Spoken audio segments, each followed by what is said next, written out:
In addition to vaccination of children on the transit points, the province launched a special campaign to improve routine immunization coverage in Lahore, Rawalpindi and Faisalabad.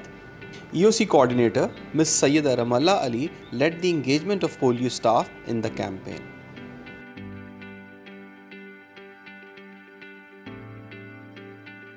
हमारे monitors ने जाके vaccinators की fix sites पे, transit sites पे और जो उनकी mobile door to door activity है उसको भी मॉनिटर किया है। इसमें 40,000 बच्चों को हमने ओरल पोलियो वैक्सीन और 28,000 बच्चों को इंजेक्टेबल पोलियो वैक्सीन के इंजेक्शन लगाए हैं।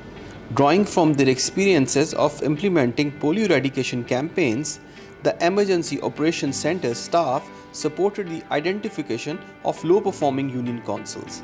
They helped develop monitoring checklists. They visited the vaccination sites to guide the vaccinators. जो resources PA के पास available हैं, we are through all those resources we are supporting EPI ताकि coverage बच्चों की बेहतर हो सके, as especially for the OPV and IPV. ਇੱਕ ਦਿਨ ਤੋਂ ਲੈ ਕੇ 2 ਸਾਲ ਤੱਕ ਦੀ ਉਮਰ ਦੇ ਬੱਚਿਆਂ ਨੂੰ ਹਿਫਾਜ਼ਤੀ ਟੀਕੇ ਲੱਗਦੇ ਪਏ ਨੇ।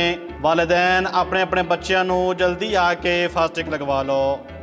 ये डोर टू डोर एक तो मुहिम चला रहे हैं, मास्क अनाउंसमेंट भी कर रहे हैं और गली के अंदर भी ये लाउड स्पीकर पे अनाउंसमेंट करते हैं ताकि कम्युनिटी को ये जानकारी हो कि इस वक्त हमारी टीम किस जगह पहुंची हुई है।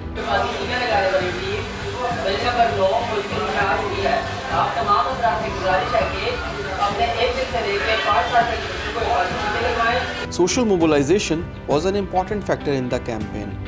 A social mobilizer was attached with every team. The mobilizer was responsible to bring children to the health facilities or outreach sites. Polio program also made sure that most vulnerable communities benefit from the vaccination.